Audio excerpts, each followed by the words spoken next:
tienen que informar, ¿verdad?, de que el docente no dio la clase. Por eso hemos hecho el enlace, ¿verdad?, docentes y representantes, porque debe de haber coordinación. Si ustedes me hubieran informado que ninguna de las doctoras pudo haber dado la clase, legalmente le tocaba a la doctora Vigil, ¿verdad? Ella tenía que dar clase este martes y el jueves, les tiene que dar clase ella. La doctora Wendy tiene que, ¿cómo se llama?, ponerse al día tratando de reprogramar, porque yo igual estoy reprogramando las clases, porque por X, Y causa, ¿verdad?, hemos perdido clases. Y acuérdense que el examen es después de la vacación, así es de que hablen y informen oportunamente. Les pido por favor a los representantes, ¿verdad?, que asuman su papel, que es de coordinar, ¿verdad?, para tratar de ir avanzando y que no se les acumule el trabajo a ustedes también.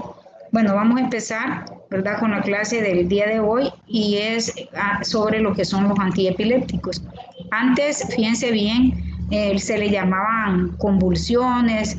Nosotros ingresábamos al paciente como síndrome convulsivo, porque la epilepsia, ¿verdad?, es una enfermedad cada vez más frecuente y afecta en promedio a 2.5 millones de los estadounidenses. Se han identificado 40 formas de epilepsia. Es la tercera enfermedad neurológica más frecuente, después de la demencia y la apoplejía o el accidente cerebrovascular. No hay profilaxis ni cura efectiva disponible. Es un trastorno sintomático heterogéneo, caracterizado por descargas ocasionales, repentinas, excesivas y rapidez. No sé si alguno de ustedes ha tenido la oportunidad de observar a alguien que convulsiona, ¿verdad? Hay, como dice la diapositiva, 40 formas de epilepsia, de diferentes, pero la clásica convulsiones, ¿verdad?, o epilepsia es aquella del tipo gran mal que le llamaban antes. Recuérdense que en nuestros orígenes, ¿verdad?, todo se explicaba cuando inició la medicina, todo lo explicaban en función mágico-religiosa, y decían de que el que le daba una convulsión era que estaba poseído, y le decían que tenía el gran mal. Entonces el gran mal es aquel típico paciente, ¿verdad?, que casi siempre cuando le da la convulsión, ¿verdad?, emite un sonido, un grito, y luego cae al suelo y empieza a hacer sacudidas tónico-clónicas de su cuerpo, empieza a experimentar mordeduras en su lengua, expulsa mucha saliva por la boca, y también hace los ojos hacia atrás, le quedan blancos, ¿verdad? Y eso ocasiona pues la convulsión puede ser única o repetitiva, ¿verdad?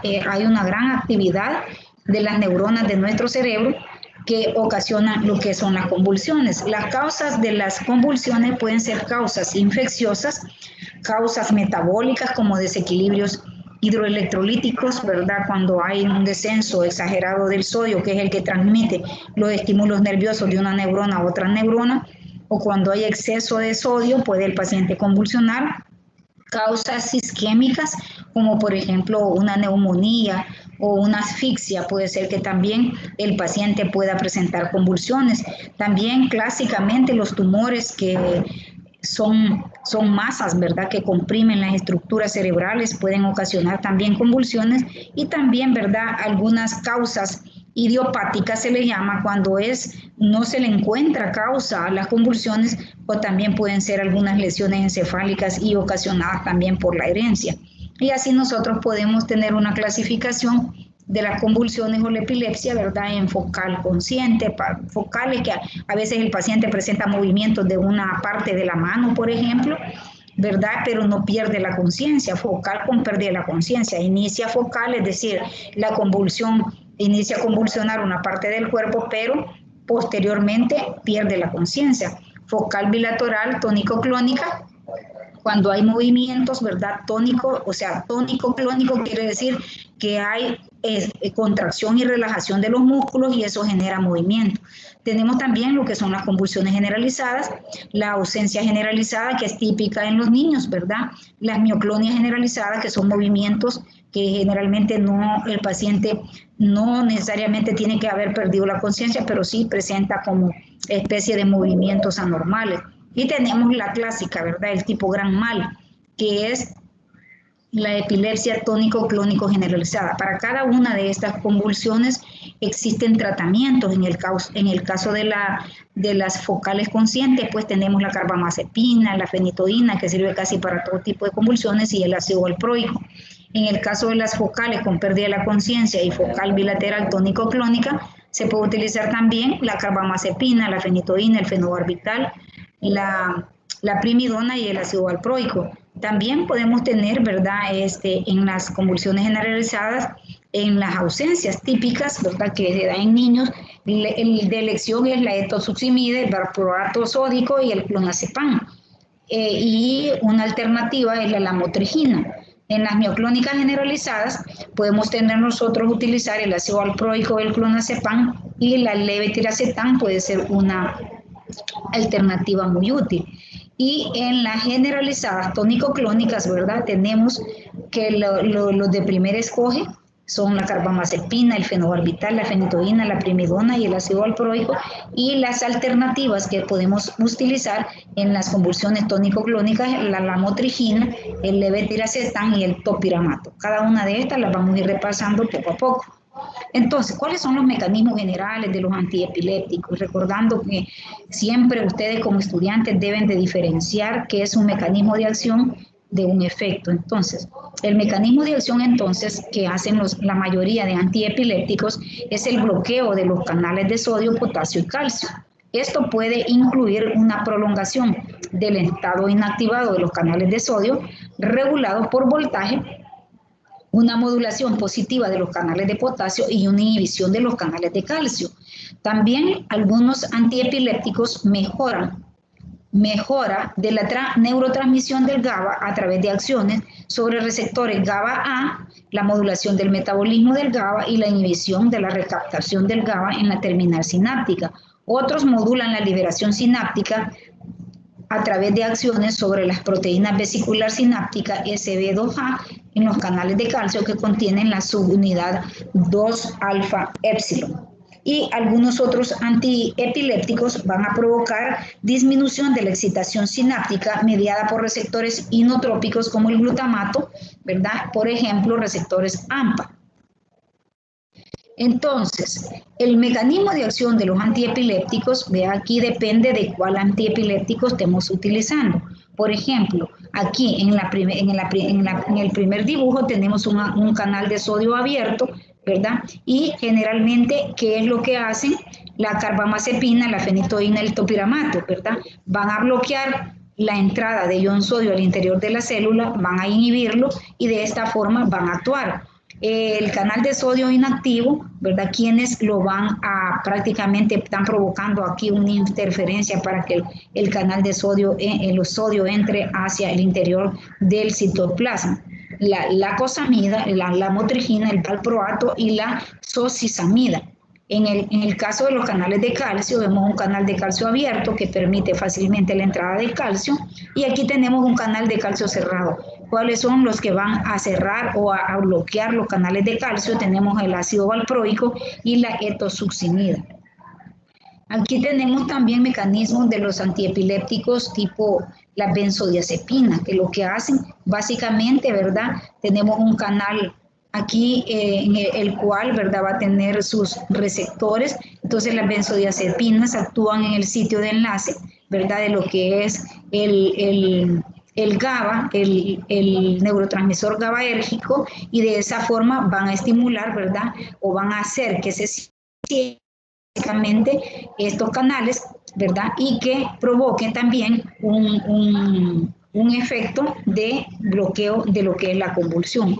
Entonces, aquí tenemos nosotros algunos mecanismos propuestos para los diferentes fármacos o familias de fármacos anticonvulsivantes. En primer lugar, tenemos aquellos que modulan el canal de sodio y que potencian la activación rápida. Aquí tenemos varios, ¿verdad?, que los vamos a ir viendo, ¿verdad? Tenemos la difenilidantoína, la carbamazepina, la lamotrigina, el felbamato, la oxcarbamazepina, ¿verdad? El ácido valproico, y ahí tenemos varios, ¿verdad? ¿Qué es lo que van a hacer? ¿Cuál es la consecuencia o el efecto de los moduladores del sodio, ¿verdad? Bloquear la acción del potencial de propagación, estabilizar las membranas neuronales que están bien, digamos, súper excitadas y disminuir la liberación de neurotransmisores de disparo focal y propagación de la convulsión.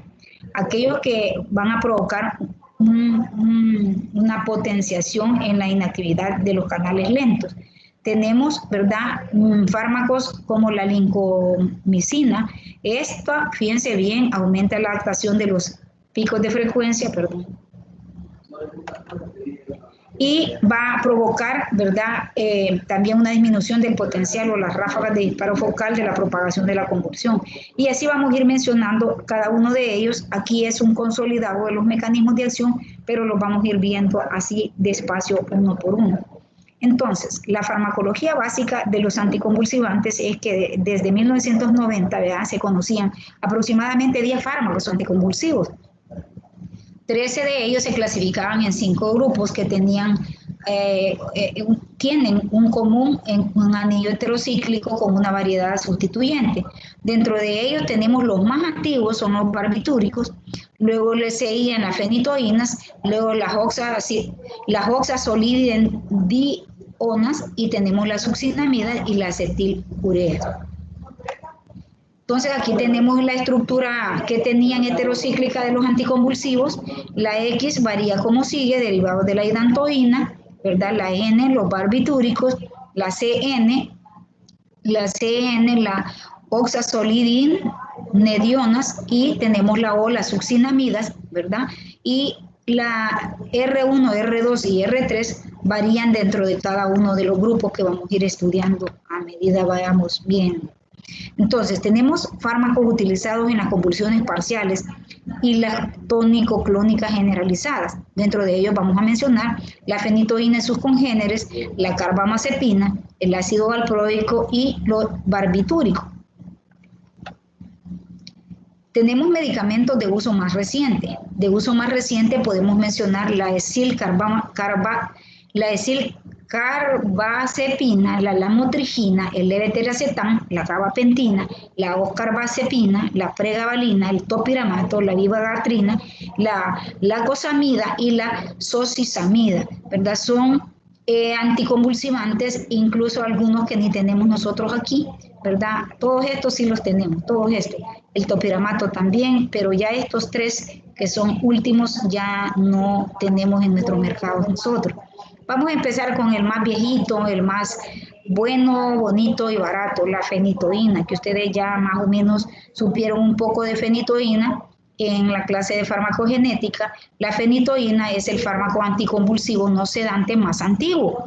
Se introdujo en el mercado desde 1938 después de una valoración sistemática de compuestos como el fenobarbital que alteraban las crisis inducidas por electricidad en animales de laboratorio. La fenitoína, ¿verdad?, conocida en el decenio, ¿verdad?, como la difenilidantoína, fenitoína sódica o Epamin es el nombre comercial. La fenilidantoína, eficaz contra todos los tipos de convulsiones, tanto parciales y tónico-clónicas, no da depresión general del sistema nervioso y tiene propiedades de modificar el modelo de convulsiones. El mecanismo de acción de la fenitoína, ¿verdad?, es que tiene efectos importantes sobre varios sistemas fisiológicos, altera la conductancia del sodio, potasio y calcio, los potenciales de membrana y la concentración de aminoácidos y los neurotransmisores. La fenitoína, ¿verdad?, es un antiepiléptico que tiene una buena absorción oral, una casi completa. El tiempo en alcanzar la concentración máxima puede variar de 3 a 12 horas y por eso se recordarán ustedes la pregunta del examen que les dije, ¿cuándo se puede dar una dosis de carga? Cuando el tiempo en alcanzar la concentración máxima estable sea muy prolongado. Esa era la respuesta correcta, que por cierto había un error. Dar la fenitoína, si nosotros, el paciente nos está convulsionando en la unidad de emergencia, nosotros podemos poner una dosis de carga. Ya vamos a ver qué dosis es la que se pone de carga. Si el paciente, ¿verdad?, no está convulsionando, solo no llega con historia de que convulsionó, no es necesario poner una dosis de carga, sino que la dosis ya de tratamiento, digamos así, permanente. La fosfofenitoína es un profármaco. Acuérdense que los profármacos, ¿verdad?, se vuelven activos a nivel de lo que es el metabolismo hepático fosfatado de la fenitoína y la fosfofenitoína, a diferencia de la fenitoína, se puede absorber por la vía intramuscular. La fenitoína solo se administra por vía intravenosa y oral. La vía oral se absorbe más rápido que la vía intravenosa, ¿verdad? No es que sea más rápido, pero tiene buena absorción oral, porque la vía intravenosa, ustedes saben que la biodisponibilidad es del 100%. Algunas de las desventajas, ¿verdad?, que también fue pregunta del examen, es que estos medicamentos, la mayoría de anticonvulsivantes, tienen gran unión a proteínas plasmáticas, por lo tanto filtran muy lentamente los glomérulos y esto hace de que la eliminación sea un poco retrasada. Tiene una vida media de 12 a 36 horas. Esto dependerá, la vida media o la semivida depende de la función renal, ¿verdad? En un paciente que tiene enfermedad renal crónica, estas 36 horas se pueden hacer el doble, ¿verdad? Las concentraciones plasmáticas terapéuticas, esto es bien importante en los anticonvulsivantes, que el médico sepa cuál es la concentración plasmática deseable, ¿verdad? ¿Por qué? El caso que les puso el doctor, llega un paciente a la unidad de emergencia, llega convulsionando, ustedes prescriben una dosis de fenitoína, pero el paciente a las 24 horas empieza a convulsionar de nuevo. Y entonces, ¿qué hacer? El doctor les dijo que ese paciente es un acetilador ultra rápido, acetila rápidamente la fenitoína y vuelve a presentar convulsiones. ¿Qué hacer con ese paciente? Hay que administrarle una dosis. Si no se le había administrado dosis de carga, hay que ponerle una dosis de carga para que actúe rápidamente. Y también, ¿verdad?, si el paciente, a pesar de que nosotros estamos administrando las dosis adecuadas por kilogramo de peso, debemos de medir las concentraciones plasmáticas. No debe ser menos de 10 la concentración plasmática ni más de 20, porque menos de 10 es una concentración subterapéutica, ¿verdad? Y el paciente no va a dejar de convulsionar porque no tiene la dosis terapéutica. Entonces, y más de 20 microgramos por decilitro le puede dar toxicidad y la fenitoína sí da toxicidad. Ya vamos a ver cuál es la toxicidad. La farmacocinética de la fenitoína, decimos que tiene una buena absorción por la vía oral e intravenosa. La vía intramuscular es errática, a diferencia de la fosfofenitoína, que esa sí tiene, que es un profármaco de la fenitoína, decíamos, y tiene buena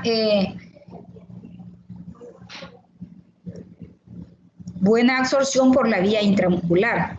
Tenemos el metabolismo de la fenitoína es eminentemente hepático, tiene una vida media, habíamos dicho, de 12 a 36 horas y las concentraciones terapéuticas oscilan entre 10 a 20, ni menos de 10 ni más de 20, ¿verdad? Dentro de los antiepilépticos, la fenitoína tiene toxicidad. Esto es bien importante que lo vayamos sabiendo, ¿verdad? La toxicidad depende de la vía de administración, del tiempo de exposición y de la dosificación.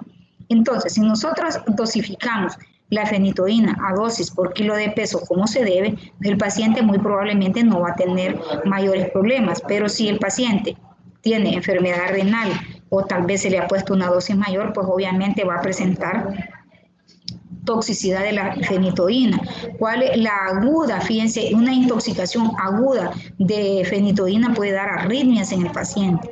O también cuando la fenitoína se administra de una forma rápida. Puede dar también hipotensión y puede deprimir el sistema nervioso. Una sobredosificación oral aguda puede dar efectos cerebelosos, ¿verdad?, en el sistema vestibular y puede dar ataxia cerebelosa en el paciente. Dosis elevadas, ¿verdad?, mayores de 20 microgramos por decilitro, ¿verdad?, puede ocasionar una atrofia cerebelosa importante. Entonces, ni menos ni más, debe de ser la dosis adecuada.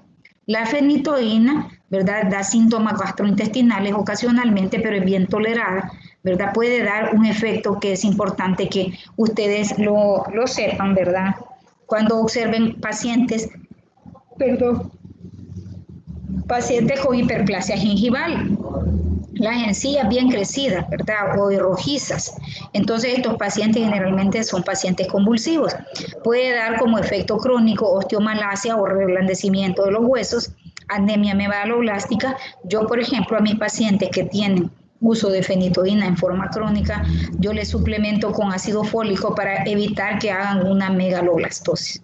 La administración de difenilidantoína durante el embarazo puede producir síndrome fetal por difenilidantoína, el cual se manifiesta con hipertelorismo. El niño, los ojitos no son tan unidos así como normalmente deben de estar, o sea, los ojos los tienen más separados de lo normal, pueden tener una mandíbula ancha y una deformidad de los dedos. Son manifestaciones congénitas de la difenilidantoína cuando se usa en el embarazo. De hecho, una mujer embarazada, ¿verdad?, se le debe dar un fármaco anticonvulsivante. Lo ideal es que no se embarace, ¿verdad? Pero si se embaraza, debe de dárselo un anticonvulsivante tipo la motrigina, que es más seguro para que el niño no vaya a nacer con defectos congénitos. La dosis de mantenimiento de la fenitoína es de 5 a 10 miligramos por kilogramo de peso al día. Esto se divide en 3 dosis. Ejemplo, si ustedes tienen un paciente que pesa 70 kilos, ¿verdad? 70 kilos, si ustedes multiplican 5 por 70, esto es 5 por 7, 35, son 350 miligramos que le tocan al paciente al día. Estos 350 ustedes los van a dividir entre 3 y les va a tocar en promedio a 115 miligramos cada 8 horas al paciente. 115. La cápsula de fenitoína viene de 100 miligramos. Entonces al paciente se le puede dar una cápsula 3 veces al día, ¿verdad? 3 veces al día. O incluso se le pueden dar una cápsula, 2 cápsulas en la mañana, una en la mediodía y una en la noche, tratando de aumentarle un poquito la dosis, más de 5 pero menos de 10. ¿Cuándo vamos a utilizar dosis de impregnación? Cuando nosotros presenciemos una convulsión o cuando el paciente le llegan diciendo a la unidad de emergencia, este paciente ha convulsionado 3 veces. Imprégnelo. ¿Por qué? Porque la vida media de la fenitoína dijimos que es un poco prolongada y nosotros necesitamos alcanzar concentraciones plasmáticas rápidas. Entonces, ¿qué le voy a hacer? En vez de ponerle una dosis de mantenimiento, le pongo una dosis de impregnación. ¿Qué dosis? 15 a 18 miligramos por kilogramo de peso. Supóngase que usted tiene un niño que pesa 10 kilos y le pone 15, ¿cuánto le va a administrar? 150 miligramos de fenitoína. La fenitoína, la ampolla viene de 250 miligramos. Y usted le tiene que administrar 150 a una regla de 3, ¿verdad? Si una ampolla de 10 ml trae 250, 15 miligramos, ¿verdad? Perdón, 150 miligramos es X, es lo que le tiene que administrar usted al paciente. Y fíjense bien, una cosa importante que deben de saber como futuros profesionales que van a hacer es que la fenitoína no se diluye en otro líquido que no sea solución salina, porque precipita. No se diluye ni en dextrosal 5, ni en sueros mixtos, ni en soluciones Harman. Se debe diluir en solución salina normal. ¿Qué otra recomendación debemos de hacer? Pasarlo en infusión intravenosa lenta. Ya les había mencionado, ¿verdad?, que si la fenitoína se pasa en una infusión rápida, puede dar arritmias cardíacas y puede ocasionarle la muerte al paciente. Llegó por una convulsión y salió en una caja todo tilinte, porque el médico no le pudo decir a la enfermera, ¿verdad?, de que ustedes en la indicación deben de ponerle, ¿verdad?, fenitoína, tantos miligramos diluidos en solución salina normal, intravenoso, lento. Si es posible, póngale a pasar en 30 minutos. Porque si la enfermera se lo pasa rápido y le hace arritmia, nadie lo va a enjuiciar a usted, porque usted hizo la prescripción correcta y la enfermera no cumplió correctamente el fármaco. Contraindicaciones de utilizar la fenitoína: cuando hay una arritmia tipo bradicardia sinusal, cuando el paciente tiene bloqueo del seno atrial de segundo o tercer grado, pacientes con síndrome de Stock-Adam que tienen una arritmia tipo bradicardia, cuando el paciente está ahí con hipotensión arterial o que tenga una insuficiencia cardíaca descompensada. Tenemos otro antiepiléptico que se conoce como fenobarbital, barbitúrico, primer anticonvulsivante orgánico eficaz que se descubrió antes que la fenitoína. Ejerce su acción convulsiva máxima a dosis muy inferiores para la hipnosis, ¿verdad? Los 4 derivados del ácido barbitúrico utilizados en clínica es el fenobarbital, el mefobarbital, el metarbital y la primidona. Son derivados del fenobarbital. ¿Cuál es el mecanismo de acción? Potenciación de la inhibición sináptica en el receptor GABA, igual que las benzodiazepinas, y a concentraciones que exceden la terapéutica también limitan la acción repetitiva sostenida de los potenciales de acción. El fenobarbital se absorbe oral completamente, pero de forma lenta, y el 40 al 60% se fija a proteínas plasmáticas menos que la fenitoína y similar en los tejidos, incluyendo el tejido cerebral. La toxicidad del fenobarbital es sedación. El paciente puede presentar sedación o efecto adverso importante, ¿verdad? Que va presentando también tolerancia a largo plazo. Puede presentar nixtagmo o movimientos horizontales de los ojos espontáneos, ataxia o marcha incoordinada cuando se administra en dosificación excesiva, y en niños, a diferencia del adulto que puede dar sedación, en niños puede dar irritabilidad e hiperactividad.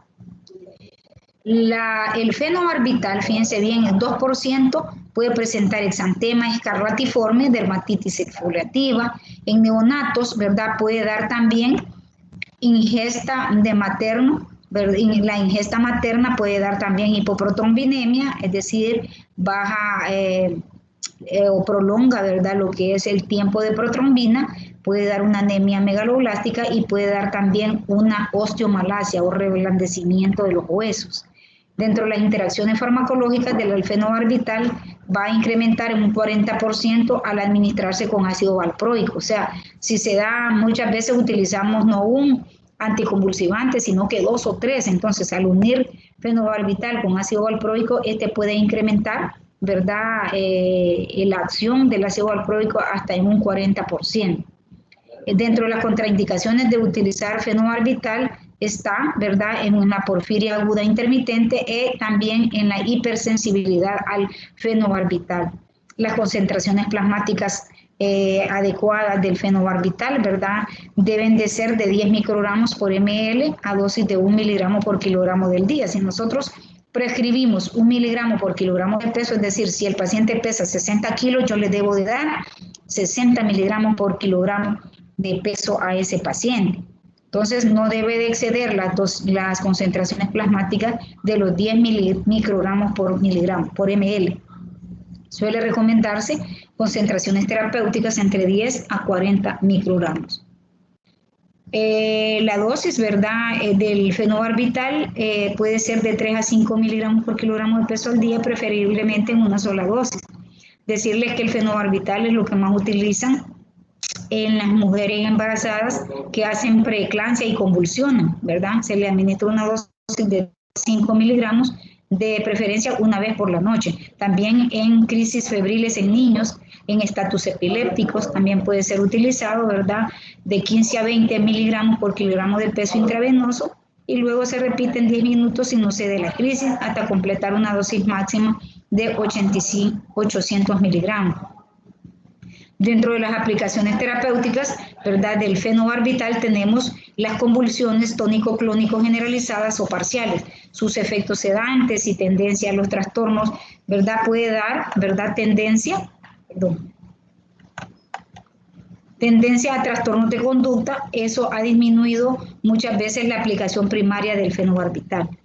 Tenemos otro antiepiléptico muy utilizado, que es la carbamazepina. Esto hay en la mayoría de hospitales públicos y el Seguro Social. La estructura clínica se relaciona con los antidepresivos tricíclicos como tipo imipramina. La carbamazepina, ¿verdad?, genera reacciones terapéuticas en pacientes bipolares y maníaco-depresivos. Hoy en día la carbamazepina se utiliza para el trastorno bipolar. En aquellos pacientes que tienen un trastorno bipolar, que hacen fases maníacas y fases depresivas. El mecanismo de acción de la carbamazepina, ¿verdad?, es que antagoniza los conductos de sodio e inhibe las descargas repetitivas de alta frecuencia en las neuronas. En el ámbito presináptico disminuye la transmisión en la sinapsis, potenciando las corrientes de potasio también. La carbamazepina se absorbe por la vía oral lentamente, pero completamente. Las concentraciones plasmáticas oscilan entre 6 a 8 horas, ¿verdad? Y el volumen de distribución es lento, de 1 litro por kilogramo de peso al día. La semivida de la carbamazepina es de 36 horas después de una dosis única oral. El 70% se liga a proteínas, disponible en forma oral, y también la dosis que se debe administrar es de 15 a 25 miligramos por kilogramo de peso al día, y muchas veces nosotros utilizamos en pacientes ya, digamos, que tengan buena función renal y hepática, pacientes adultos, dosis de 250 miligramos 3 veces al día, no excediendo los 1.2 gramos. La carbamazepina, ¿verdad?, puede dar, las concentraciones terapéuticas plasmáticas deben oscilar de 4 a 8 microgramos por ml. Dentro de la toxicidad, si ustedes se fijan, la mayoría de anticonvulsivantes pueden dar las mismas efectos adversos, ¿verdad? Diplopía o visión doble, ataxia, puede tener estupor, coma, irritabilidad, convulsiones, depresión respiratoria, ¿verdad? Depresión del sistema nervioso central. La carbamazepina está utilizada dentro de otros efectos adversos, retención hídrica, anomalías hepáticas y pancreáticas. Aquí hay que tener cuidado, ¿verdad?, de estar vigilando más que todo la función hepática del paciente, ¿verdad? Puede dar alguna leucopenia transitoria que puede ser persistente, ¿verdad? Siempre que tengamos pacientes así con alteración en el hemograma, pues hay que hacerle preguntas, ¿verdad?, si no está usando algún tipo de anticonvulsivantes, porque la fenitoína pues da anemia megaloblástica, ¿verdad?, y la carbamazepina puede dar una leucopenia. La mayor parte de pacientes responden a dosis por debajo de los 35 miligramos por kilogramo de peso al día de carbamazepina, y en niños se puede utilizar de 6 a 12 años, inicialmente con 100 por vía oral 2 veces al día, y 10 miligramos por kilogramo de peso administrados 2 veces al día. La carbamazepina, estas dosis, ¿verdad?, pueden incrementarse en los niños hasta 100 miligramos al día, intervalos de una semana, hasta alcanzar una dosis de respuesta terapéutica. La dosis usual de mantenimiento es de 15 a 30 miligramos por kilogramo de peso, no recomendado pasar más de 1000 miligramos de carbamazepina al día. Interacciona con la fenitoína, la lamotrigina, la metosuxenida, el fenobarbital, prácticamente con la mayoría de anticonvulsivantes que se utilizan. Pueden reducir los niveles plasmáticos de algunos antidiabéticos como la pioglitazona, la rifampicina, la rifabutina, la rifapentina y la troglitazona, que son más que todo antibióticos. Las indicaciones de carbamazepina no se deben de olvidar, ¿verdad? Trastorno bipolar, maníaco depresivo, neuralgia del trigémino, más que todo cuando hay mucho dolor en el área del nervio trigémino, y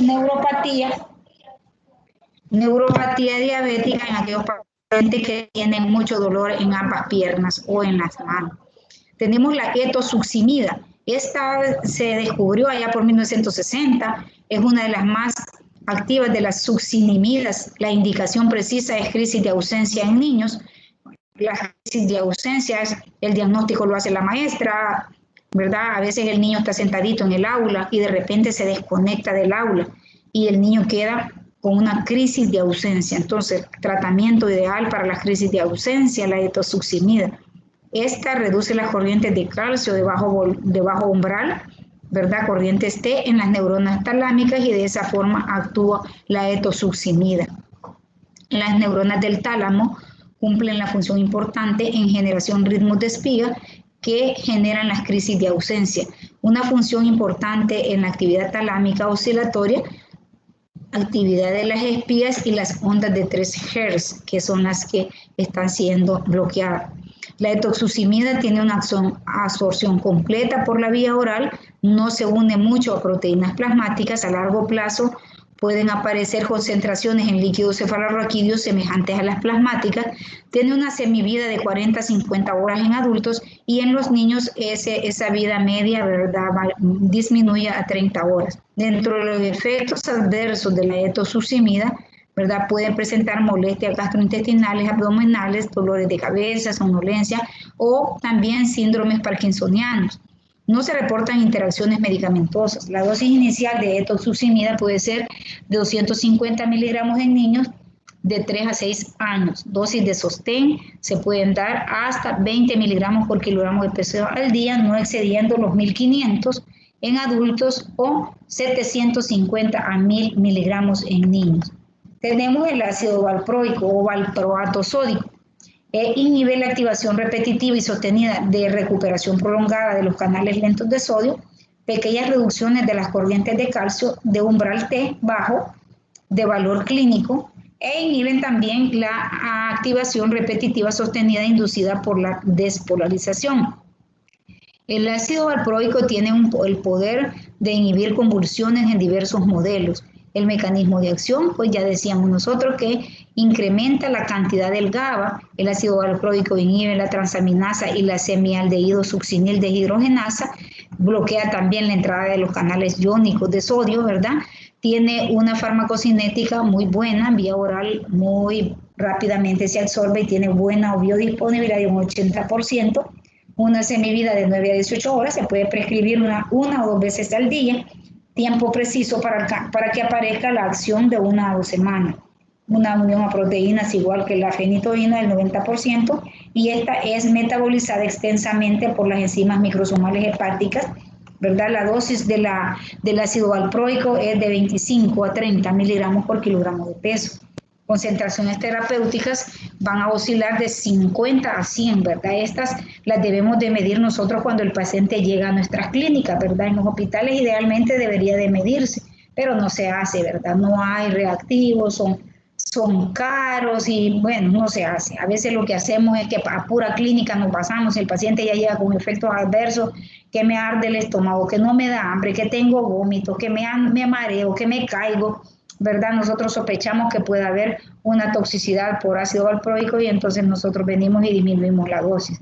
Aplicaciones terapéuticas, crisis de ausencias, mioclonias parciales y tónico-clónicas, así como también episodios de manía asociados al trastorno bipolar.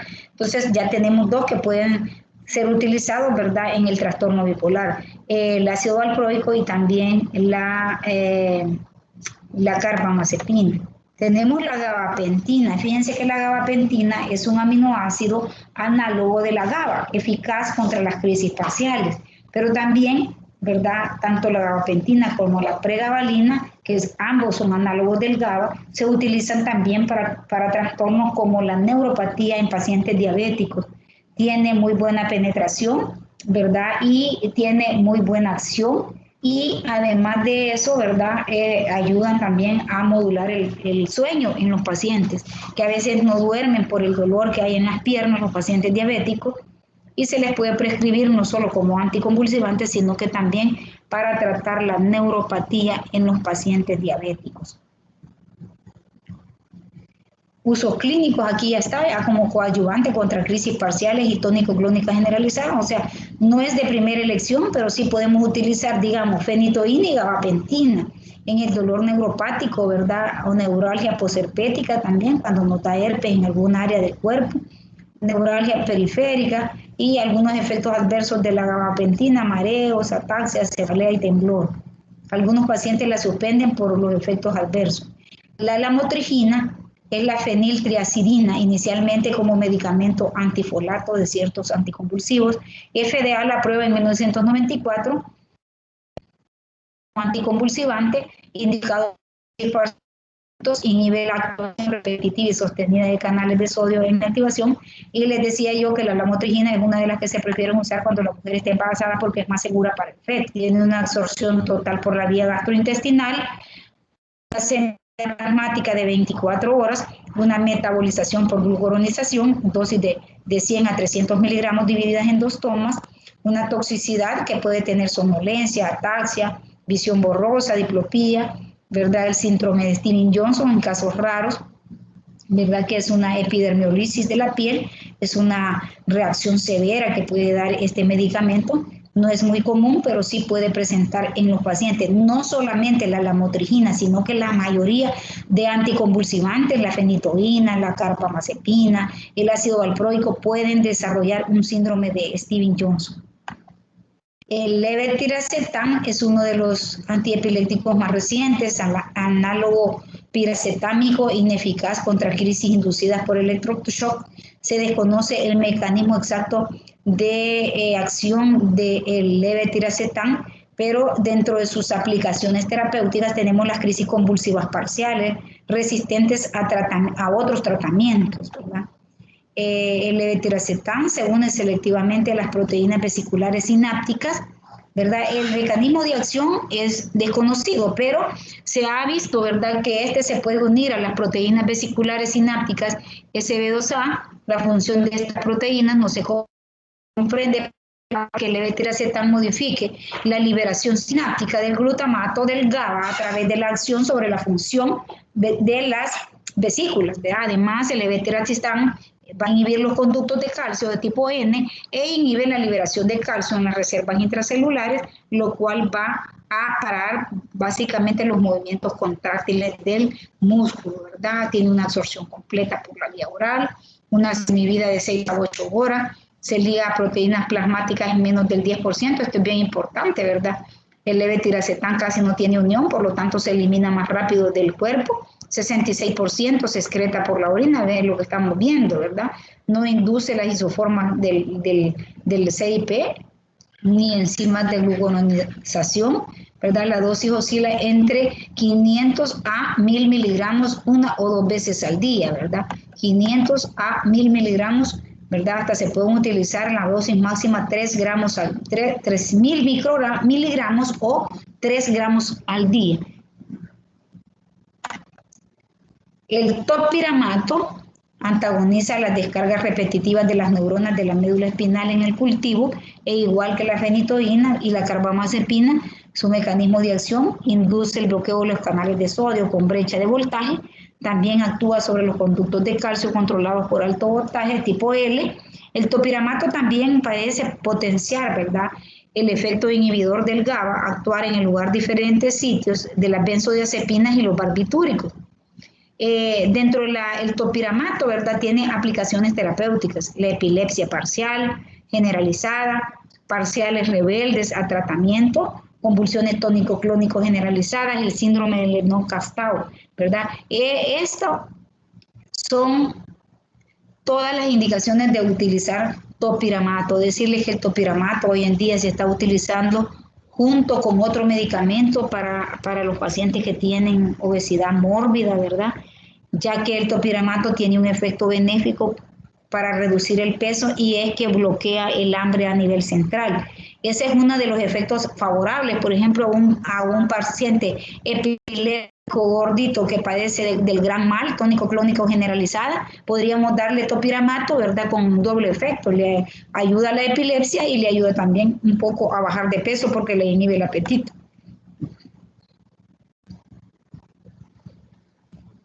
Perdón, la acetazolamida, ya tengo sueñito. La acetazolamida, fíjense bien, es un diurético, inhibidor de la anhidrasa carbónica. Este se utiliza, ¿verdad?, en caso de que las convulsiones sean ocasionadas por edema cerebral, más que todo cuando hay tumores, ¿verdad? Los neurocirujanos lo utilizan no solamente para las convulsiones ocasionadas por esos tumores, sino que también muchas veces lo utilizan, ahí lo van a ver ustedes, cuando estén rotando ahí por oftalmología o le den alguna clase del glaucoma, se utiliza la acetazolamida, que es un diurético, ¿verdad?, que tiene una acción anticonvulsiva y puede ser la inducción de una acidosis cerebral leve. De manera alternativa, la acción despolarizante de los iones bicarbonato que abandonan las neuronas a través de los conductos iónicos del GABA y puede disminuir también la inhibición de la anhidrasa carbónica. Es un inhibidor de la anhidrasa carbónica. Y aquí, para que ustedes vean también, para que lo revisen, ¿verdad?, todas las interacciones de fármacos anticonvulsivantes con las isoenzimas hepáticas microsomales, ¿verdad?, que cada una de ellas va a utilizar, por ejemplo, qué tipo de la CIP están utilizando, ¿verdad? Y algunos van a ser un poquito más tóxicas dependiendo del gen, ¿verdad? Que nosotros podamos tener, ¿verdad? Y de esa forma, ¿verdad? Las preguntas que les hacía el doctor, ¿verdad? Acerca de la fenitoína y también del cuál, por qué era que daba más toxicidad, cuál isoforma de la CIP era que daba más toxicidad, para que lo revisen ustedes. Y aquí tenemos algunos, digamos, como un consolidado de lo que ya hemos estado repasando. La fenitoína, cuáles son las indicaciones, cuál es la dosis diaria, cuáles son los efectos adversos, si se une o no se une a la CIP, ¿verdad? Del hígado, carbamazepina, la acetylcarbamazepina, la lamotrigina, ¿verdad? La ocarbamazepina y la rufinamida. Y aquí tenemos otros, cada uno con su mecanismo de acción. Miren, el mecanismo de acción se les pregunta, modulador del canal de sodio, ¿verdad? Bloqueantes del canal de calcio, moduladores del canal de calcio, ligandos al gen, ¿verdad? 2 alfa epsilon. Entonces aquí tenemos la gabapentina, la pregabalina, ¿verdad? Y aquí tenemos también las benzodiazepinas, que las benzodiazepinas, más que todo el diazepam en nuestro medio, se utiliza como un abortivo de las convulsiones, es decir, ¿verdad? Si usted tiene en la unidad de emergencia un paciente que allí en la emergencia le presenta una convulsión, ¿verdad? Le puede administrar una dosis de 10 miligramos de diazepam. El diazepam no se diluye, se pone en forma, se altera si ustedes lo diluyen, que no se debe de administrar por vía intramuscular, es errática, debe de ser por vía oral o por vía intravenosa. Si usted quiere parar una convulsión, abortar una convulsión, administra 10 miligramos de diazepam y el paciente inmediatamente le para la convulsión, ¿verdad? Si la convulsión no para, a los 15 minutos puede administrar otra vez el diazepam, siempre y cuando usted esté vigilando las funciones vitales de ese paciente, vigile la frecuencia respiratoria, que no vaya a presentar alguna depresión respiratoria y se le vaya a morir ahí en las narices de ustedes, ¿verdad? También podemos utilizar como anticonvulsivantes el clonazepam y el clobazam, ¿verdad? Que puede ser utilizado como anticonvulsivo. Aquí tenemos el diazepam, ya en un estatus epiléptico podemos, lo que les acabo de explicar, el fenobarbital, que es el que se prefiere, ¿verdad? En las mujeres cuando presentan convulsiones o presentan una eclampsia en el hospital, ¿verdad? Casi siempre les dan una dosis única de fenobarbital, ¿verdad? Y calculada. La pirimidona, que es un derivado del fenobarbital, y tenemos aquí también los fármacos potenciadores del GABA, donde van a ver la tiagadina. Estos casi siempre son medicamentos nuevos, muy nuevos, que casi no los tenemos nosotros en el espectro farmacéutico de nuestros hospitales, ¿verdad? Algunos otros como antagonistas de receptores de glutamato, moduladores del canal de calcio, ¿verdad? El levetiracetam, que actúa sobre la vesícula 2A, ¿verdad? Que es un medicamento que se utiliza más que todo cuando tenemos nosotros convulsiones resistentes, ¿verdad? O convulsiones de tipo mioclónicas o tónico-clónicas. Y aquí tenemos el topiramato, el ácido valproico, cada una con las especificaciones de las cuales nosotros ya hemos hablado. Esta era la clase que traía para hoy, ¿verdad? Es un poquito, digámoslo así, un poquito fuertecita, ¿verdad? Todas estas cosas nuevas que son para ustedes, si ustedes las van estudiando poco a poco, creo que se les va a ir quedando. Trato de ponerles en una forma resumida, ¿verdad? Para que ustedes vayan aprendiendo de una forma más fácil, porque realmente la medicina no es fácil. El que se ha metido a estudiar medicina tiene que ser esclavo de la medicina, 8 años de esclavitud para luego empezar a gozar las mieles de la carrera, ¿verdad? Ya una vez uno es médico y dicen por ahí, hazte fama y échate a dormir. El que tiene fama de bueno, se le sigue esa fama más adelante, ¿verdad? Y el que tiene fama de malo, cuando un malo sale bien, copió, dice uno. Cuando un bueno sale mal, ¿qué te pasó? ¿Por qué saliste mal? Entonces, debemos de crear fama de que somos buenos, que somos estudiosos. Pero sí les digo, el que le gusta la medicina, le gusta estudiar, porque el que no le gusta estudiar, que se cambie de carrera, porque ahorita, vamos, esto no es nada para lo que le viene, ¿verdad? El otro año el siguiente cada año va peor. Así es de que no lo quiero decepcionar, sino motivarlos a la lectura. Aquí en tercer año ustedes tienen el tiempo necesario y más así con estas clases virtuales de poder leer su libro. No van a tener tiempo. Después cuando uno es interno quiere tiempo para leer y no lo tiene porque anda demasiado cansado. No sé si tienen preguntas, ¿verdad? Alguna pregunta que les haya quedado ahí en el tintero. Muchas veces les hago preguntas más que todo la fenitoína, en qué se diluye, cómo se diluye, si tiene un paciente de tantos kilos, cuánto le va a poner de fenitoína, cuánto le va a poner de fenobarbital, cuál es el efecto adverso más frecuente de uno u otro medicamento. Son cositas que las tienen que yo ya se las he explicado. Yo casi nunca les pregunto cosas raras, ¿verdad? Nunca ando tratando de que ustedes salgan mal, sino que al contrario, de que aprendan. Ese es el objetivo de las clases, que ustedes aprendan, que ustedes pregunten, si tienen duda, podemos en alguna clase hacer algún ejercicio, ¿verdad?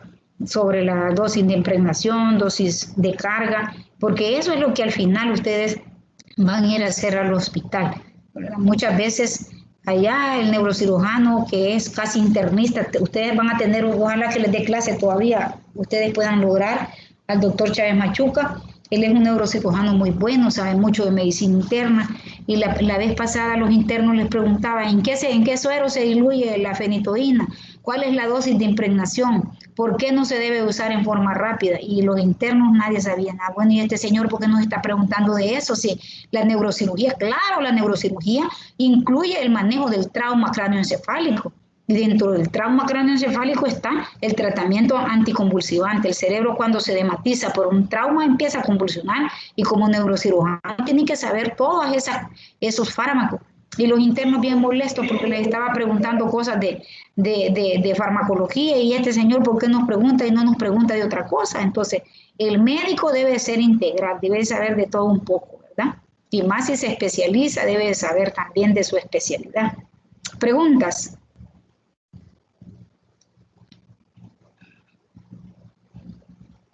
Bueno, ¿no hay preguntas, Jonathan? No, yo creo que no hay, doctora. No hay. Bueno, muchas gracias, ¿verdad? Por favor, pongámonos al día con las clases, coordinen bien con sus docentes, ¿verdad? Que clase perdida, clase recuperada. Yo les estoy dando ahorita porque yo he perdido, ¿verdad? Clases muchas veces por estar coordinando otras cosas. Los laboratorios nos hicieron perder clases. Ustedes recuerden que por eso nos hemos descalabrado un poco, pero traten de coordinar bien para poder ponernos al día. Sí, sí. Dígame. Creo que lo activo por... Ajá. Dale.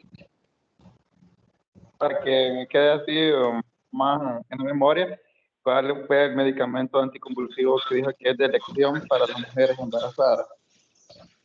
El de elección para las mujeres, no es que sea de elección, es lo que utilizamos aquí en los hospitales, ¿verdad?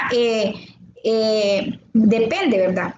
Si es una embarazada que está en una eclampsia, les decía que está convulsionando, ya al final del embarazo ha hecho una hipertensión asociada al embarazo y presente eclampsia, yo veo que aquí los ginecólogos manejan mucho el fenobarbital, ¿verdad? Pero si es una mujer que sale embarazada, es convulsiva y sale embarazada, deben de utilizar un fármaco, no le van a dar fenitoína porque va a salir con el síndrome de fenitoína, ¿verdad? Le tienen que cambiar a un anticonvulsivante que sea más seguro. ¿Cuál les dije yo que era uno de los más seguros? La lamotrigina, ¿verdad? No atraviesa mucho la barrera placentaria, ¿verdad? Y si lo hace, no le da tantos efectos al feto cuando nace. Es la lamotrigina, ¿verdad? Cuyo mecanismo de acción es inhibir los canales de sodio dependientes de voltaje, igual que la fenitoína. ¿Estamos? Gracias. Ajá, ¿quién más? Doctora, y sobre la fórmula sería el peso del paciente junto con la cantidad de dosis dividida entre cuánto tiempo se va a administrar. Sí, Sí, vaya, por ejemplo, la fenitoína, como tiene una vida media de 6 a 12 horas, entonces ustedes la pueden administrar 2 veces al día o 3 veces al día. Entonces, por ejemplo, si tienen un niño que ustedes le van a dar una dosis de mantenimiento es de 5 a 10 miligramos por kilogramo de peso día. Entonces, ¿qué van a hacer? Si el niño pesa 10 kilos y le van a dar 5, serían 50 miligramos divididos entre 3. Como es un niño pequeñito, ¿verdad? 50 miligramos divididos entre 3, esa es la dosis que le van a administrar, endovenosa o intramuscular, bueno, intramuscular no dijimos la fenitoína, la fosfofenitoína es la que se puede utilizar por vía intramuscular. Entonces, esa es la dosis que le van a administrar, ¿verdad? Dependiendo del kilo de peso y también si es dosis de mantenimiento o si es dosis de impregnación. ¿Alguien más? Gracias, doctora.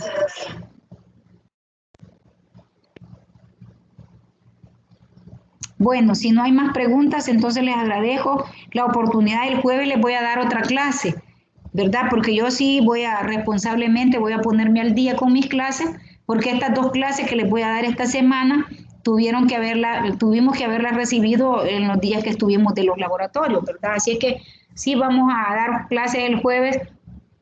Coordinen bien para que en la mañana, a la hora usual, le puedan dar las compañeras, ¿verdad? Las doctoras. Así es que feliz noche. Feliz noche, doctora. Gracias, igual, doctora. Descanse, doctora. Buenas noches. Buenas noches, doctora.